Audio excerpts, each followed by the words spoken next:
오늘 읽은 이 말씀은 이제 2일 후에라는 이 단어로 시작합니다. 1절에 보면 2일 후에 내가 보니, 여기 2일은 요한이 보았던 환상 전체 1장 10절에서 3장 22절 전체를 가리킵니다. 주의할 것은 이것이 시간적인 순서가 아니다라는 거예요. 1장에서부터 21장까지 시간적인 순서에서 가는 게 아니다. 이건 환상의 전환을 나타내는 수사학적 장치다라는 겁니다. 그래서 1장에서 3장의 환상 이후에 4장에서 21장까지 환상이 시간적으로 시간순으로 등장하는 게 아닙니다. 그래서 4장에서 전개되고 있는 이 하늘 예배는 사도 요한이 환상을 보기 전부터 이미 천상에서 진행되고 있었던 겁니다. 그러니까 그동안 사도 요한은 성령의 감동으로 나팔소리 같은 큰 음성을 듣습니다. 1장 10절에 보시면 나팔소리 같은 큰 음성을 듣고 그리스도의 발 앞에 엎드려져 죽은 자 같이 됩니다. 1장 17절. 그러니까 그리스도께서는 엎드러진 요한에게 손을 얹고 말씀을 시작하세요. 이렇게 해서 성령의 감동 아래 7교회에 선포된 말씀이 3장까지 전해집니다. 이 메시지가 각각 틀린데 맨 마지막에 가서 꼭 하는 말이 있습니다. 이기는 자에게는, 이기는 자에게는.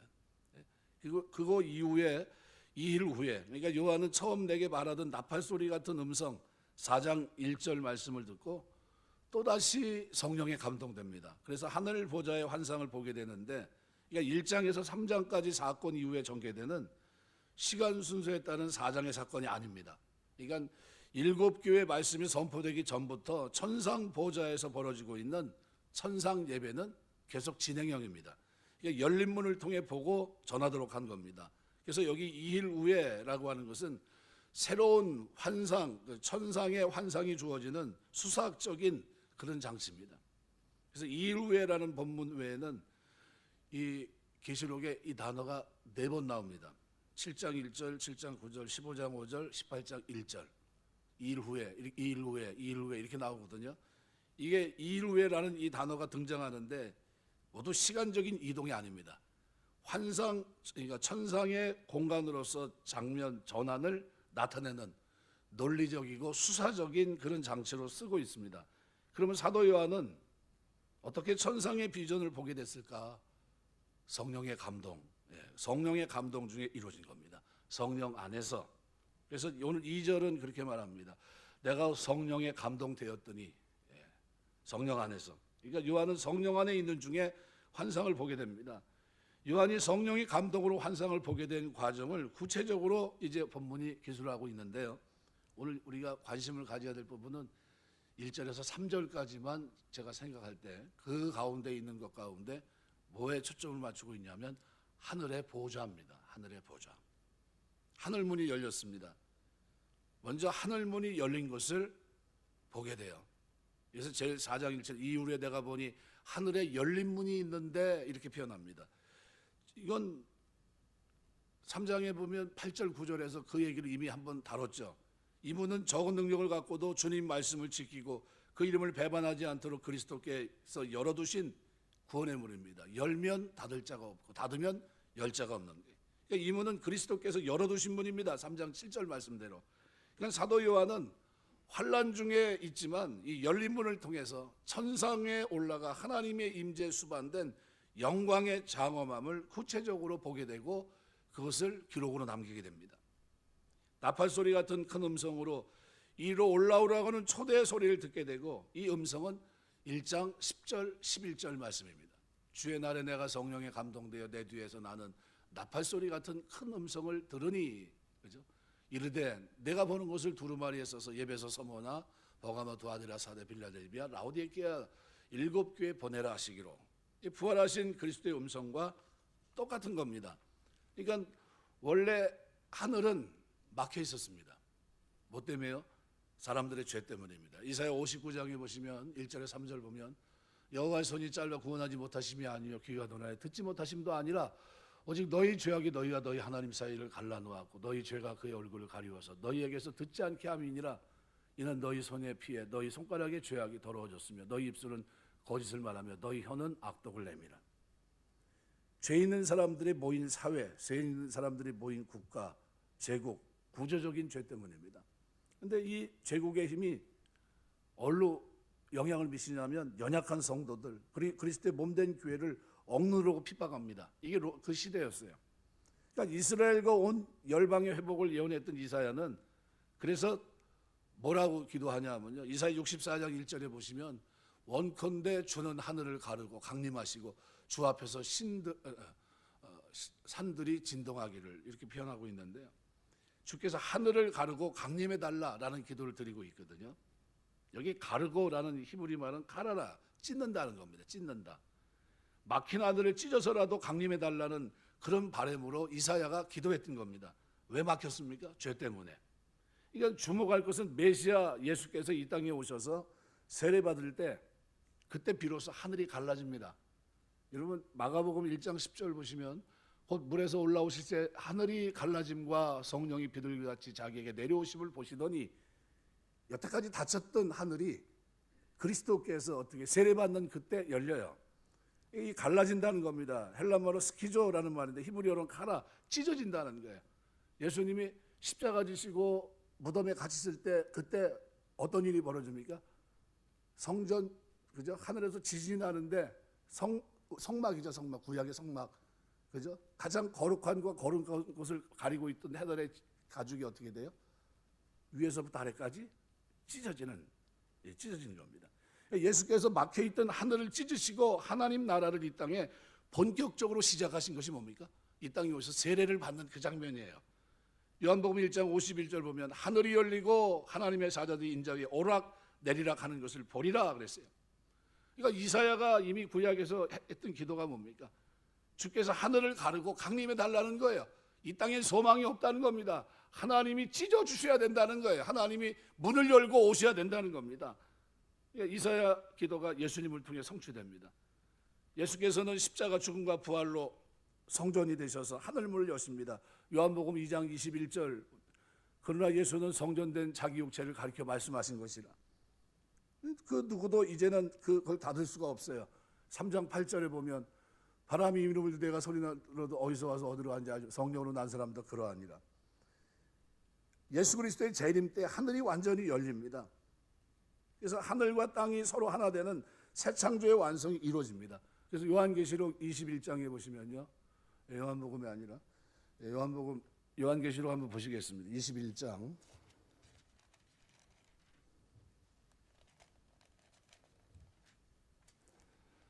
요한계시록 21장 1절 보면 같이 읽겠습니다. 또 내가 새 하늘과 새 땅을 보니 처음 하늘과 처음 땅이 없어졌고 바다도 다시 있지 않더라. 예수 그리스도의 재림 때는 하늘이 완전히 열려서 하늘과 땅이 서로 하나 되는 새 창조의 완성이 이루어지게 됩니다. 요한은 주님께서 열어주신 문을 통해 초대받고 성령의 감동하심으로 천상의 장엄한 장관들, 장엄한 장면을 환상 가운데 본 겁니다. 나팔 소리 같은 음성은 이후에 마땅히 일어날 일로 보입니다. 그러니까 마땅히 될 일이 뭡니까? 하늘에서 하나님이 결정하고 보좌에서 결정하시고 땅에서 시행될 구속사적인 사건. 그러니까 예수 그리스도를 통해서 이미 이루어졌고 미래에 그리고 완성하실 그 모든 것들을 얘기하는 겁니다. 그러니까 이러한 보좌 환상은 배경이 다니엘서 7장입니다.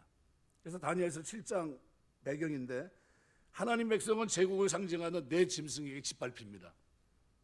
고난받는 하나님 백성을 구하기 위해 보좌가 있고 그 보좌에 옛적부터 항상 계신 이가 좌정에 심판하시는데 다니엘서 7장 9절입니다. 내가 보니 왕자가 같이 한번 읽겠습니다. 왕자가 높이고 옛적부터 항상 계신 이가 좌정하셨는데 그의 옷은 희기가 눈 같고 그의 머리털은 깨끗한 양의 털 같고 그의 보좌는 불꽃이요 그의 바퀴는 타오르는 불이며. 이때 인자 같은 이가 하늘 구름을 타고 옛적부터 항상 계신 하나님 보좌 앞에 나아가자 하나님은 그에게 권세와 영광과 나라를 주고 모든 이로 그를 섬기게 하시고 멸망하지 않는 영원한 나라를 세우게 하십니다. 이게 다니엘서 7장 13절 14절입니다. 내가 또 같이 읽겠습니다. 내가 또 밤 환상 중에 보니 인자 같은 이가 하늘 구름을 타고 와서 옛적부터 항상 계신 이에게 나아가 그 앞으로 인도되매 그에게 권세와 영광과 나라를 주고 모든 백성과 나라들과 다른 언어를 말하는 모든 자들이 그를 섬기게 하였으니 그의 권세는 소멸되지 아니하는 영원한 권세요 그의 나라는 멸망하지 아니할 것이니라. 이제 입으로 이제 앞으로 이제 펼쳐지게 되는 이 환상은 인자가 오셔서 짐승을 멸망시키고 멸망하지 않는 영원한 나라, 새 하늘과 새 땅을 세워 나간다는 그런 내용입니다. 그러니까 오늘 본문의 초점 뭐냐면 보좌예요, 보좌. 성령의 감동으로 본 것은 하늘 보좌와 보좌를 둘러싸고 있는 주변의 장면입니다. 그래서 4장 요한계시록 4장과 5장에는요 보좌라고 하는 이 단어가 17번 등장합니다. 4장 5장의 중심이 뭡니까? 하늘 보좌예요. 지금 그때 당시 환경이 어때요? 로마 황제 그가 앉아있던 그 보좌, 그거와 비견되는, 그죠? 상상할 수 없는 하늘의 보좌가, 하늘문을 열고 보니까 누가요? 영광의 보좌가 있더라는 거죠. 그래서 6장에서 22장까지 요한계시록에 보면 21번이나 추가로 언급됩니다. 보좌라는 단어가. 그러니까 인간 역사 전체에 대한 하나님의 주권을 나타냅니다. 알파 오메가 되시며 처음과 나중 되신 그 하나님이 그 보좌에서 모든 것을 어떻게 진행하시는 거예요. 그러니까 교회에 대한 하나님의 주권, 환난과 고난 가운데도 여전히 하나님은 보좌에 계십니다. 5장 7절, 6장 1절에서 8절, 16절, 8장 2절에서 6절, 16장 17절, 이게 다 보좌에 대한 얘기입니다. 또 17장에서 20장은 마지막 심판을 예고합니다. 또 20장에 21장은 새 창조에 대한 모습을 미리 보여주는 역할을 합니다. 결국 요한계시록에서 보좌는요 중심입니다. 요한계시록을 끌고 가고 있는 중심적인 역할이 하나님의 보좌예요. 요한이 본 하늘 보좌의 장엄한 모습의 중심에는 보좌에 앉으신 하나님이 계십니다. 20장 11절 이렇게 말합니다. 또 내가 크고 흰 보좌와 그에 앉으신 이를 보니 땅과 하늘이 그 앞에서 피하여 간데없더라. 21장 5절에도 보면 보좌에 앉으신 이가 이르시되 보라 내가 만물을 새롭게 하노라 하시고 또 이르시되 이 말은 신실하고 참되니 기록하라 하시고, 하나님은 보좌에 앉으신 이로 묘사됩니다. 4장 2절, 3절, 9절, 10절, 5장 1절, 7절, 13절, 6장 16절, 7장 10절, 15절, 이 보좌에 앉으신 이에요. 세상의 주관자 되시고 최후의 심판자 되시는 하나님의 높은 권위를 이것으로 상징하는 겁니다. 하나님의 보좌는 신약 성경 가운데 본문에만 나타나요. 요한계시록에. 구약에서는 이사야 6장 1절에서 4절에 나타납니다. 우시야 왕이 죽던 해가 내가 본즉 높이 들린 보좌에 앉으셨는데, 그죠? 주께서 어디요? 높이 들린 보좌에 앉으셨는데 그의 옷자락은 성전에 가득하였고 스랍들이 모시고 섰는데 각기 6날개가 있어 그 둘로는 자기 얼굴을 가리었고 그 둘로는 자기의 발을 가리었고 그 둘로는 날며 서로 불러 이르되 거룩하다 거룩하다 거룩하다 만군의 여호와의 그의 영광이 온 땅에 충만하도다 하더라. 이같이 화답하는 자의 소리를 말미암아 문지방의 터가 요동하며 성전의 연기가 충만하네요. 이때 뭘 봤습니까? 1절 이사야 6장 1절, 그죠? 거기서 얘기하는 대로 뭘 봅니까? 주께서 높이 들린 보좌에 앉으셨는데, 이것이 에스겔 1장 26절 28절에 또 등장합니다. 그 머리에 있는 궁창위에 보좌의 형상이 있는데 그 모양이 남보석 같고 그 보좌의 형상 위에 한 형상이 있어 사람의 모양 같더라. 내가 보니 허리 위의 모양은 단 쇠 같아서 그 속과 주위에 불 같고 내가 보니 그 허리 아래의 모양도 불 같아서 사방으로 광채가 내며 그 사방 광채 모양은 비오는 날 구름이 있는 무지개 같은 이는 여호와의 영광의 형상의 모양이라 내가 보고 엎드려 말씀하시는 이의 음성을 들으니라. 또 하나는 다니엘 7장 10절입니다. 불이 강처럼 흘러 그의 입에서 나오며 그를 섬기는 자는 천천히 그 입에서 모시어 선자는 만만히 심판을 베푸는데 책들이 펴놓았더라. 이 본문에서 이 보좌에 앉으신 이의 모양이 뭐뭐와 같다. 헬라어로 호모이오스라는 단어인데 비유적으로 표현할 때 기술하는 단어입니다. 뭐뭐와 같은 특징을 지닌다라는 의미예요. 그렇다면 하나님의 모습은 뭐와 같을까? 무엇과 비슷할까? 그래서 오늘 3절에서는 이렇게 표현하고 있는 거예요. 앉으신 이의 모양이, 그죠? 보좌에 앉으신 이의 모양이 뭐와 같다고요? 벽옥과 홍보석과 그다음에 어떻게 해요? 녹보석 같다는 거예요. 이 벽옥은 뭡니까? 헬라어로 야스피스라는 말인데요. 붉은 색깔이지만 때로는 노란색, 녹색, 흰색을 띠기도 합니다. 벽옥은 하나님의 영광을 드러내는 빛을 상징합니다. 21장 11절 보면 하나님의 영광이 있어 그 성의 빛이 지극히 귀한 보석 같고 벽옥과 수정같이 맑더라 이렇게 얘기합니다. 그러니까 벽옥은 뭐예요? 하나님의 영광을 드러내는 빛입니다.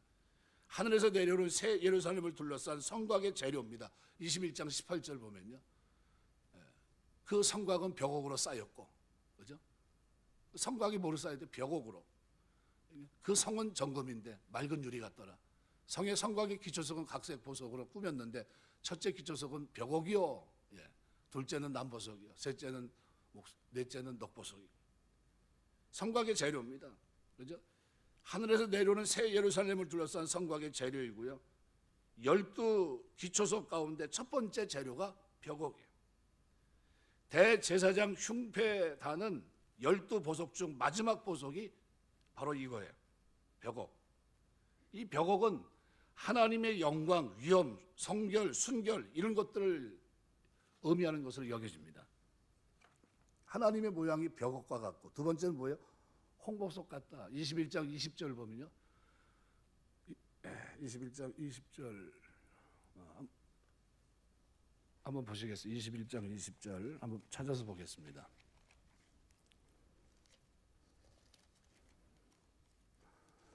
예, 20절. 다섯째는 홍마노요, 여섯째는 홍보석이요.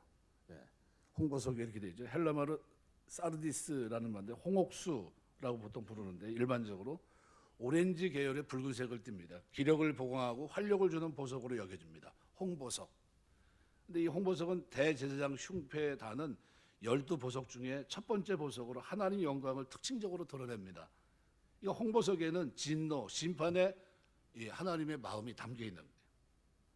또 세 번째는 하나님의 보좌에 무지개가 둘렀는데 그 모양이 녹보석 같다. 무지개 헬라어로 이리스라는 단어인데요, 보좌를 둘러싸고 있는 하나님의 영광스러운 광채를 표현하는 용어로 에스겔 1장 28절과 연관되어 있습니다. 에스겔 1장 28절에 보면 사방 광채 모양은 비오는 날 구름에 있는 무지개 같으니 이는 여호와의 영광의 형상의 모양이라 내가 보고 엎드려 말씀하시는 이의 음성을 들으니라.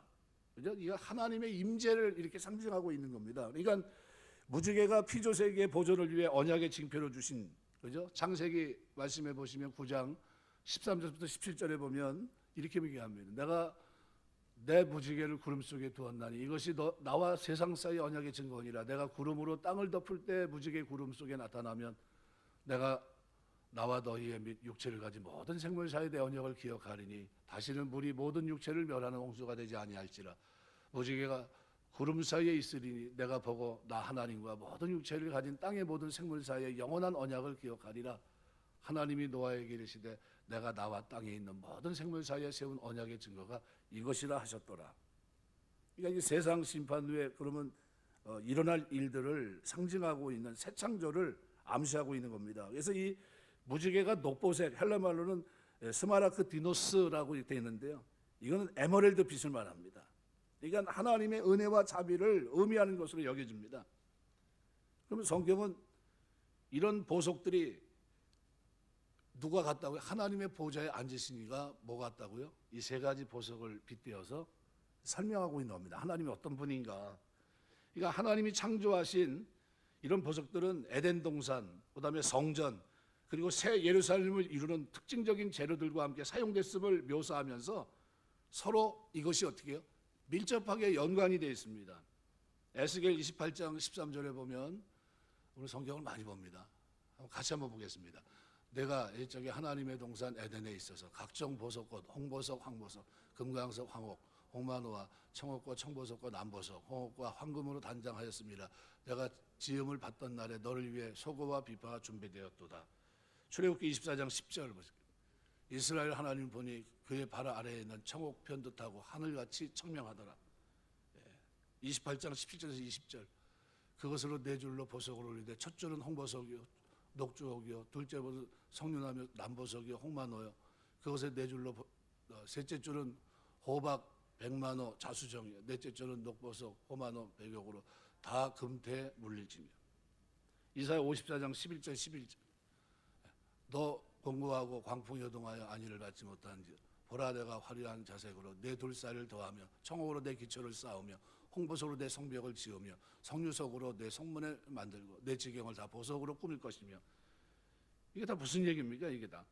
그러니까 성경은 이런 보석들이 하나님이 창조한 에덴 동산, 성전, 새 예루살렘을 이런 특징적인 재료와 함께 사용됐음을 묘사하고 서로 연결되어 있음을 보여줍니다.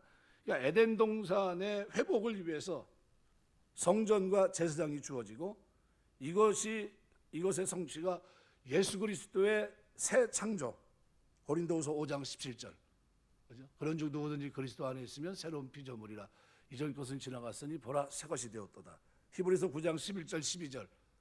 그리스도께서는 장래 좋은 일의 대제사장으로 손으로 짓지 아니한 것 곧 이 창조에 속하지 아니한 더 크고 온전한 장막으로 말미암아 염소의 송아지 필요하지 아니하고 오직 자기의 피로 영원한 속죄를 이루사 단번에 성소에 들어가셨느니라. 이 말씀을 통해서 최종적인 완성이 새 예루살렘을 통해 이루어지게 됩니다. 그러니까 이 보석들은 하나님의 아름답고 위엄 있는 영광을 비추는 것으로 봐야 됩니다. 계시록이 묘사하는 하나님의 보좌는 말 그대로 엄청난 숨막힐 정도로 아름답고 영광스러운 겁니다. 그래서 성도의 신앙의 한 복판에 뭐가 있어야 되냐면요, 하나님의 보좌가 있는 거예요. 그분이 나를 알고 계시고 그분이 나를 보좌, 영광의 보좌로 부르고 계시다는 거예요. 그것을 위해서 거룩하게 하신 겁니다. 말씀으로 거룩해지거든요. 아버지 말씀은 진리이다 하면서 뭐냐면 제자들이 거룩하지 못한데 이 세상 가운데 살아가면서 거룩하게 살도록 하기 위해서 예수님이 하나님에게 요청합니다. 저들을 보존해 주시고 저들을 거룩하게 하옵소서. 아버지 말씀은 진리이다 이렇게 얘기합니다. 말씀으로 저들을 거룩하게 빚어달라고 저들이 악 가운데 빠지지 않고 세상 가운데서 거룩하게 살 수 있도록 하시옵소서. 그리고 19절에 보면요, 요한복음 17장 19절에 보시면 뭐 얘기하냐면 거룩에 대해서 얘기합니다. 내가 왜 거룩한지, 그죠? 내가 왜 거룩하게 살았는지 그 목적을 얘기합니다. 한번 볼까요? 요한복음 17장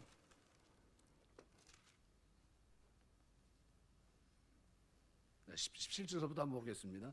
그들은 진리로 거룩하게 하옵소서. 아버지 말씀은 진리니다. 아버지께서 나를 세상에 보내신 것 같이 나도 그들을 세상에 보내었고 또 그들 위해 내가 나를 거룩하게 하오니 이는 그들도 진리로 거룩함을 얻게 하려 함이니이다.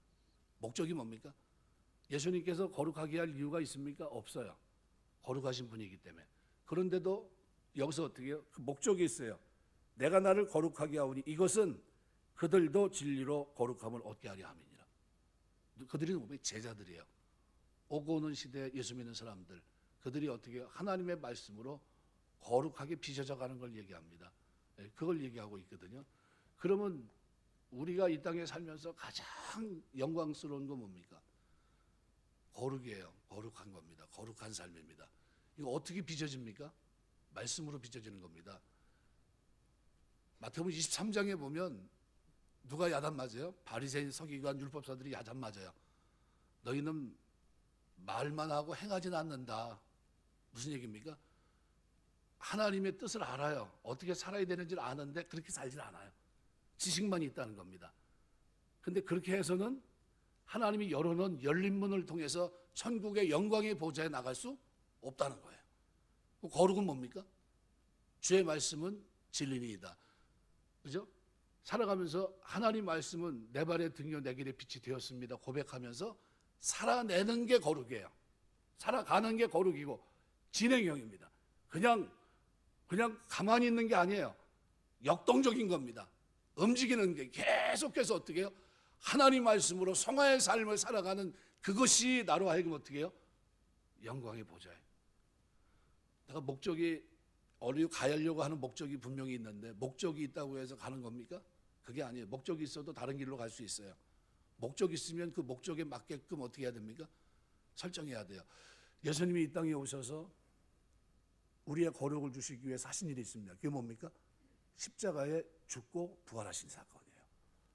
그로 말미암아 우리가 거룩하게 된 겁니다. 그죠? 그럼 우리가 이 땅에 앞으로 살아가는 동안 우리가 거룩하게 살려면 어떻게 살아야 됩니까? 하나님의 뜻, 내 뜻대로 마옵시고 아버지의 뜻이 내게 이루어지기를 원합니다 하면서 어떻게 해요?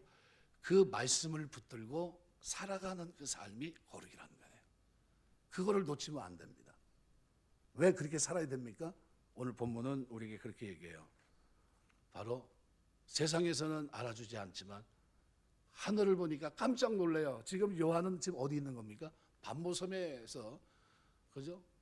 환상 중에 하나님 앞에 어떻게 해요? 그 열린 문을 통해 뭘 본 겁니까? 영광의 보좌를 본 거예요. 그걸 보면서 어떻게 해요? 지금 세상에 있는 게 진짜가 아니다. 하늘에 있는 게 진짜다. 내가 이것을 이룰 거다 하면서 그 영광의 보좌에 앉은 그 실체 하나님을 보니까 뭐와 같아요? 오늘 본문에 기록한 대로요, 어마어마한 충격 속에서 요한계시록을 기록하고 있는 겁니다. 그래서 이 요한계시록 4장서부터 2일 후에라는 이 단어 외에도 4번에 이제 더 나오는데 시간적인 순서로 배열되어 있는 게 아니에요. 그걸 여러분 아시고요. 그 다음에 이걸 통해서 우리가 꼭 놓치지 말아야 될 것은 뭡니까? 이 세상의 모든 것이 하나님의 주권 아래에 있다는 거예요. 우리가 살아가면서 우리 마음속에 우리 시선을 어디에 하늘 보좌를 향해 있어야 된다는 겁니다. 이것은 하나님에 대한 환상입니다. 분명한 것은 세상에 사람만 사는 것이 아니더라는 거예요. 천상의 존재가 있습니다. 우리만 있다면 아무 문제가 없겠지만, 우리 하고 싶은 대로 할 수 있겠지만, 우리 위에 하늘 보좌 계신 영광의 이가 있다는 거예요. 절대적인 분이 계시고 그가 이 세상에 사람들이 하고 있는 모든 것을 지금 보시고 있고요, 우리의 마음의 생각까지 감찰하고 계시다는 거예요. 하늘 보좌는 하나님의 주권을 나타내고요, 하나님이 세상의 모든 것을 다스리고 계시고요, 이 세상에는 인간들만 사는 것이 아니라 수직적으로 더 높은 분이 계시고, 이 세상의 권위가 필요한 이유가 어디 있습니까? 바로 그 높은 분이 정한 룰이 있기 때문이에요. 왜 부모를 공경해야 합니까? 내가 모든 것을 다 할 수 없고 누군가의 통제 아래 있어야 된다는 것을 알아야 하기 때문입니다. 우리 위에 계신 분이 있기 때문이에요. 하나님이 그걸 원하시기 때문입니다. 아무 힘이 없고 경제권도 없는 늙으신 부모를 왜 공경합니까? 그 위에 더 높은 분이 계시기 때문이에요. 보좌 위에 계신 그분이, 부모 공경이 하나님의 뜻이라고 말씀하시기 때문입니다. 그것이 거룩한 삶이기 때문이에요. 그래서 이 세상에 있는 부모로부터 하나님의 존재를 간접적으로 느끼는 겁니다. 우리는 자신의 한계를 알아야 됩니다. 아무리 똑똑하고 공부를 많이 했어도 부모와 자식의 관계는 바뀔 수가 없습니다.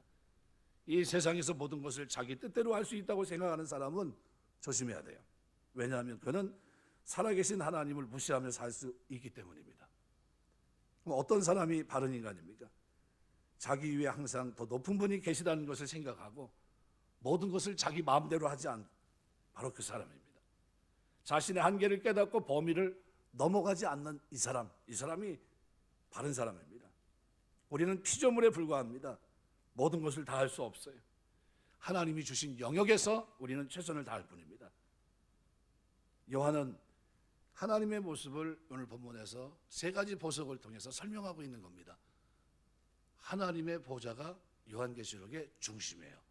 그러면 우리가 살아가면서 우리 삶의 중심이 뭡니까? 하늘의 보좌예요. 그분이 나를 보고 계시고 그분이 내가 이 땅에서 거룩하게 살기를 원하신다는 거예요. 그분이 이 땅에서 우리가 이기기를 원하신다는 거예요. 그래서 7교회 초점을 가지고 말씀하셨고요. 그리고 요한이 성령의 감동에 의해서 하늘 보좌를 바라보면서 영광의 그 장면, 이루실 그분의 그것을 기록하고 있는 겁니다. 말씀 맺겠습니다. 로마 시대 그 많은 황제들이, 그죠? 얼마나 많은 핍박 속에 있었습니까? 그런데 요한은 그 속에서 누굴 보고 있어요? 영광의 보좌에 앉으신 하나님을 보고 있는 겁니다. 우리가 이 땅에 살면서 아무리 힘든 시대에 있어도요, 우리가 꼭 봐야 될 것이 있는데 그건 뭡니까? 하늘 보좌에 앉으신 그 하나님이 우리를 부르셨다는 거예요. 뭐로요? 거룩으로 부르신 겁니다. 아버지여 저들을 보존해 주옵소서. 아버지여 저들은 아버지께 맡깁니다. 내가 거룩한 이유도 저들이 거룩하게 이 땅에서 살기 위해서 내가 십자가를 집니다. 십자가 지고 부활하셔서 그들로 하여금 이 세상에서 거룩하게 살 수 있도록 하셨던 겁니다. 우리의 삶을 돌아보셔야 돼요. 내가 언젠가 주님 앞에 서는데 그 언젠가가 뭡니까? 끊임없이 하나님은 열린 문을 통해서 오늘 우리가 하늘의 보좌를 보고 이 땅에서 하나님, 살아계신 하나님을 인식하고 살기를 원하시는 겁니다. 그래서 우리 마음에 늘 영광의 보좌가 있어야 돼요. 그래서 요한계시록은 그래서 그것을 강조하고 있는 겁니다. 하나님의 보좌, 하나님의 보좌가 있고 거기에 하나님이 계시고 그 영광으로 그 영광의 자리에 우리를 부르고 계시다는 거예요. 이 믿음 가지고 우리가 오늘 한 주를 살아낼 때도 여러분의 삶 속에 늘 은혜가 있어서 그 하나님 앞에 사는 이 권위를 인정하고 사는 완성하실 그분 앞에 거룩한 삶으로 영광 돌릴 수 있는 그 축복이 저와 여러분에게 있게 되시길 주의 이름으로 축원합니다. 기도하겠습니다.